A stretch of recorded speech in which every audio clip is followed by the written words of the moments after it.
I went to the corner, my friends, they weren't there.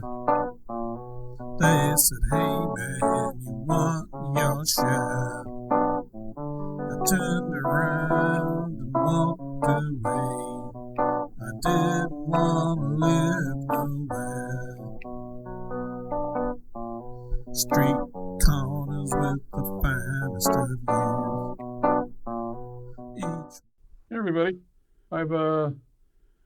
this may be too much in the realm of politics, but I've been watching the news about, there's a lot of people saying that the voting machines in the United States were somehow compromised.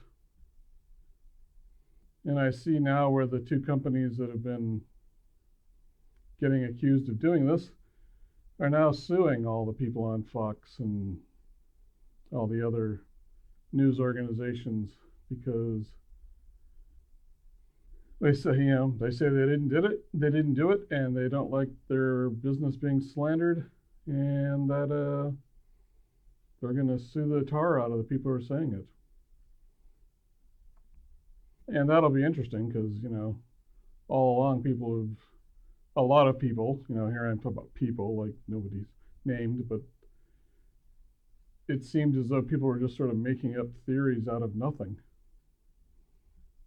Outside of they believed it, they thought they had some hidden connection of things and it all worked together, and now these companies are starting to sue back. So it'll be interesting to see what happens with what are they named? Fox was the one. I know Lou Dobbs is pretty much kind of having to apologize. I saw that. And God, I can't remember the two other groups. I have a friend who thinks the two other news organizations are the only honest ones, and Fox is sold out. But I suspect when these lawsuits come in, presupposing the companies want to settle, they'll get an apology, but I would suspect they're probably going to go after some money to just ream these people. And the couple of the lawyers that have been walking around saying, I don't know, they may even go after Trump's election committee because of what they've been saying. In America, you can accuse people all day long, but when it goes to court, you better have facts to back it up. And from what I can tell, they don't, and they're having to start back off. I did see the thing where, what's her name, McCarron, the press secretary, stood up there and riffled through a bunch of paper and said these are, a bunch of affidavits. I don't know if she actually handed those over to the reporters so the reporters could vet them and look at them. But, we'll see what happens.